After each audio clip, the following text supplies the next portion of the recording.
Hey guys, welcome back to my YouTube channel. My name is Sarah Wisted. Today I wanted to have kind of like a fun, just like interactive video. I'm going to be sharing with you guys some of my unpopular home decor opinions. So I'm calling them unpopular opinions because a lot of these things that I'm sharing are very popular ways of decorating your home or like doing things in your home. I see it everywhere. I see it on like top-end designers like pages. I see it all over Pinterest and Instagram.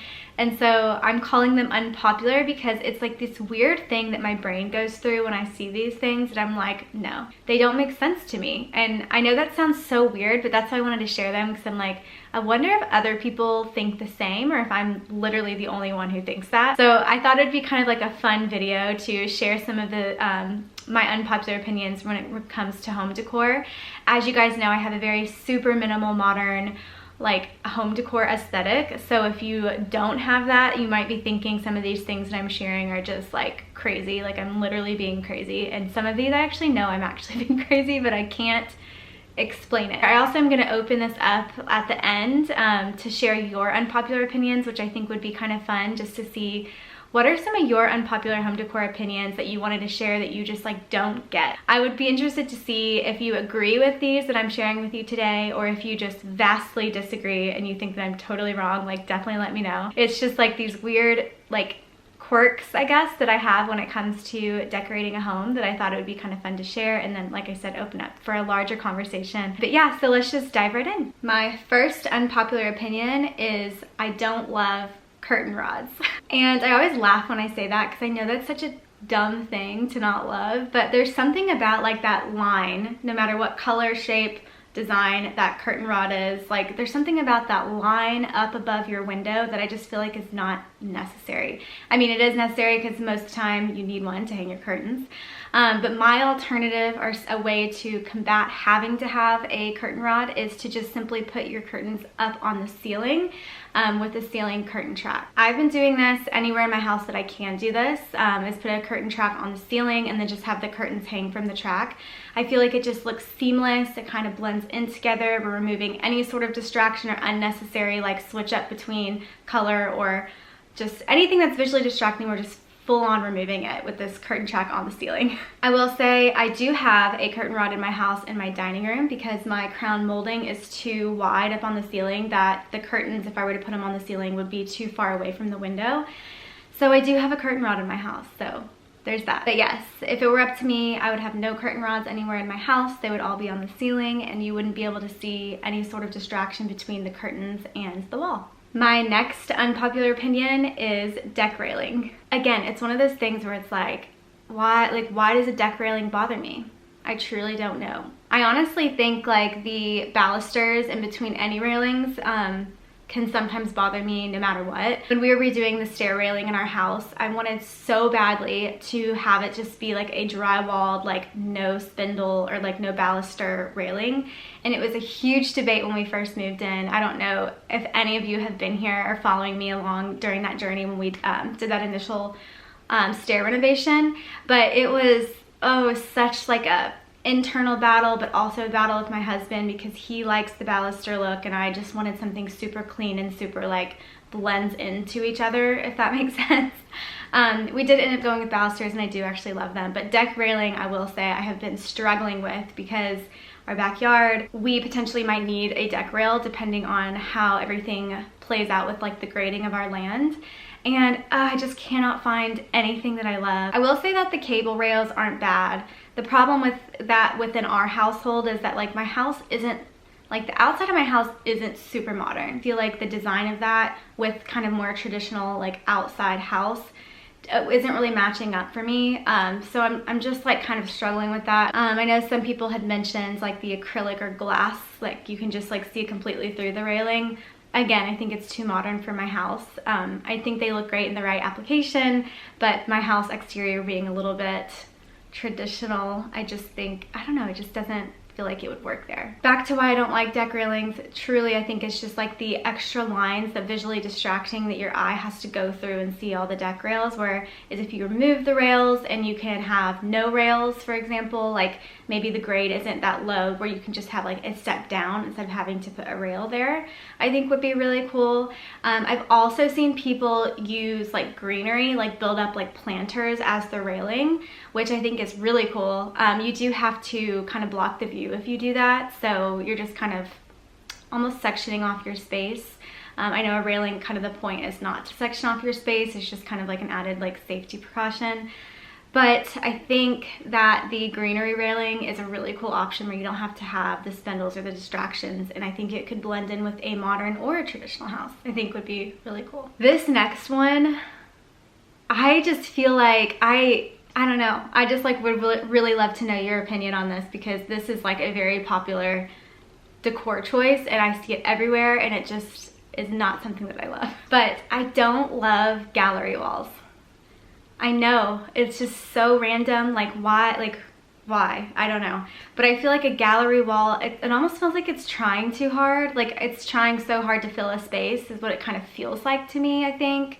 I'm trying to explain how my like brain views this and takes it in, but that's like the only way that I can explain it. What I don't like even more, which I like, this is a really hard video for me to film, you guys, so this is kind of hard for me to say, but what I don't like even more in a gallery wall is the mass-produced prints that are used within the gallery wall. I don't think there's anything wrong with mass-produced prints. I have a few in my house. I think I have some in Shay's bathroom, but I think when you intentionally make a full statement piece, like a full wall, a statement wall with all mass-produced prints, I just feel like there could be something more creative or more unique that you could put there instead. I think that's kind of where I'm at with that. So my thought is, instead of a gallery wall, is to either put one like oversized massive piece of art that like fills the entire space. It doesn't have to be a canvas. It could be some really big like antique, like I don't know, something huge that can fill in the space. Or you can go complete opposite and do something really small, like really undersized, because there is something to be said about not just having oversized artwork throughout the house, to have, even if like it's a bigger wall space that you need to fill and you have like a little small one, instead of like an oversized piece, I think actually it can look really good. You do have to have the right scale, so that's a little bit harder to pull off, but I know Zara Home does a really good job like having the understated like smaller artwork around versus like the oversized huge artwork. But instead of a gallery wall, I'd either go oversized or understated, or my even more personal opinion is I would go with nothing at all. There's something to be said about blank space, so don't feel like you need to fill every single inch of wall space.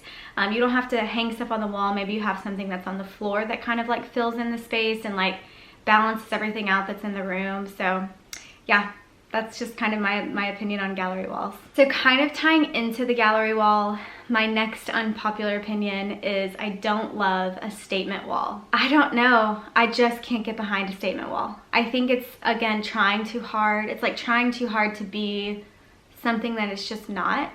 So I feel like if you're wanting to do a statement wall, instead I would do the entire room that statement. So if you have a really cool wallpaper that you want to do, just do the entire room. I feel like that would be even cooler, like a bigger impact. I don't know, I just feel like it looks better if you just do the whole thing. Like, why would you just choose one wall when you could just do the whole thing? If you found this really cool wallpaper that you love and you just don't want to deal with it being in the entire room, which I do think a fully wallpapered room is really cool and can be really chic if you find the right wallpaper. But if you don't want to do the whole room, you could maybe put it on a canvas and frame a canvas and make it look nice, but it's like super oversized, and put it on that wall, so you still have that like pattern and the colors that you want in there, but it's not just the one wall, which to me just looks a little bit unfinished. Those are some options. Again, I know people love accent walls, so that's why I'm calling it an unpopular opinion, but yeah, that's just something that my eye just can't get behind. My next unpopular opinion is that I don't love strongly patterned rugs. I feel like rugs can really add so much depth to a space, especially if you have a minimal home. Then adding a rug, you can add some texture, some warmth without having to add a ton of color or patterns or anything crazy like that. But sometimes when I walk into just a space, or like I'm looking at a space on Pinterest or Instagram or wherever, and there's a really strongly patterned rug, it's just like turns me off from that space. And I think it's because the patterned rug kind of overtakes all the other furniture. So it's like a lot of stuff that your eye has to like take in at once. So in my opinion, if you're gonna do a pattern, I don't think the rug is the best place to do it. You can do it somewhere else in the room, like with your art, or even with like a fully patterned couch, I think would be kind of cool. But I would save the rugs for just having either like one neutral, just keep it neutral. Like I wouldn't even put a color on a rug. I would just keep it neutral. It'd be like a grounding, like textured like space to add texture.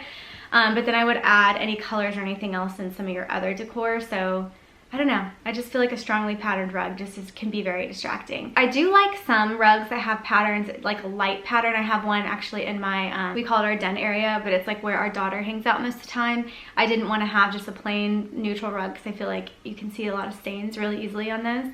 But this one has like a really hint of a pattern, so it kind of looks like one color rug, but if you get up close there is a pattern on it. I think those ones are great. I also don't mind the ones that have just like the lines that kind of like, it's just like a detail, like it's not an actual like pattern, if that makes sense. I think unless you have like a really specific design that you're going for in a space, like you have fully decorated a space and a patterned rug is like one of the main like focal points, I personally would opt for a neutral solid color rug or a rug where the pattern kind of blends in together. The next two kind of go hand in hand, but it's like a furniture design style, and the first one is tufting. I don't love tufted furniture. I feel like it looks very romantic, so if that's your style, I think that's great.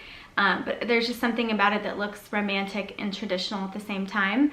So yeah, I mean, tufted furniture is just not my favorite. Kind of going along with tufted furniture because I feel like they kind of go hand in hand sometimes, but it's the nail head trim. These little like trim pieces that people put around their furniture, they used to be really big. I want to say in the 90s, don't quote me on that, but it was big when I was growing up. I remember seeing it everywhere, and back then I liked it, and I remember trying to put together it's like a cork board, and I was using those little like tufted pieces to like put fabric around a cork board.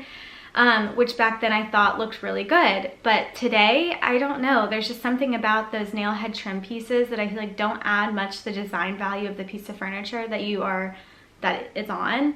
I know it's supposed to be a detail that makes it more interesting, but I don't know. There's something about it that just like my eye just like doesn't connect with. So no nail head trim. That's another unpopular opinion of mine. My next unpopular opinion is I don't love grommets on curtains. Again, super random. Like there's really nothing wrong with a grommet on a curtain, but I feel like it's just an added detail that your eye has to take in that I just feel like is unnecessary. So instead, I usually opt for pleated curtains that you can kind of hang the hook behind so you don't even see any sort of way of how it's attached to the track or wherever you're putting it. I don't mind the rod pocket curtains, but those still aren't my favorite. I think I would do a pleated curtain or some sort of curtain where you don't see how the curtain's actually attached to what it's attached to. I think just looks better, in my opinion. The next unpopular opinion is I don't love pampas grass. I used to love pampas grass, and I used to have it in my house. I had it on my coffee table, I think, in my first house that I renovated. Thought it was really cool, but there's something about it now that I feel like it's maybe overdone a little bit, so maybe that's why. But pampas grass recently has been like, when I see it, I'm just like, ooh, I don't know, something about the pampas grass that I'm not really into lately. The next unpopular opinion, I don't love hats on the wall as decor. I don't know, again, this was something that was super popular a few years ago, and now I feel like I see it everywhere, and I just don't love it. I'm like, they're your hats, they're not your wall decor. You did not buy that hat to put it on the wall. My next unpopular opinion is I don't love irregularly shaped stone. So this can be stone on the outside of your house. This could be stone like on the floor, like pavers type stone. I think what I don't love about it is it's not symmetrical. It's all different shapes and different sizes and different textures, and then some of them have different colors, so there's a bunch of different tones in one like stone structure, I guess. And I just feel like it's a lot for your eye to take in. It feels very rustic. I think that's what it is, and my eye just doesn't love a rustic feel. So I personally would prefer something like a smooth stone, not smooth per se, it can have a texture to it, but something that is symmetrical and something that is like one color, so like a monochromed stone, I think would look way better than any sort of stone that's like irregularly shaped or different colors and different textures. So yeah, there's something about the asymmetry of that just like doesn't sit well with me. My next unpopular opinion, which I feel like I see everywhere, so this is definitely an unpopular one that I probably am going to be the only one on this, but I don't like mismatched throw pillows. So I'm talking about those throw pillows on the couch that you just have like different shapes, different sizes, different colors, different textures. Like there's something about that I just like can't get behind. Like I feel like it looks really messy, but it feels like we're trying to like add something to the couch that's just like adding clutter to the couch, if that makes sense. So I don't know, that's definitely an unpopular one because I literally see everyone's house that posts anything about home decor, even like famous home decor like brands will post like their couch and there's just all these throw pillows that are all these different colors, shapes, and sizes, and I'm just like, ugh, my mind just goes crazy because it just feels like it's a lot of clutter and just like a lot of stuff. But we do have throw pillows on our couch. We just have it kind of like a tone on tone situation. So all of my throw pillows are the same color. Even that kind of like goes along with your throw blankets as well. So if you're gonna do a throw blanket, which typically I like to put all my blankets up in a cabinet, but I do have some throw blankets that are the same color as the couch that I have them on. So I kind of like that they're like a tonal situation. I will say on my couch downstairs, we have a dark gray couch and a light gray pillows.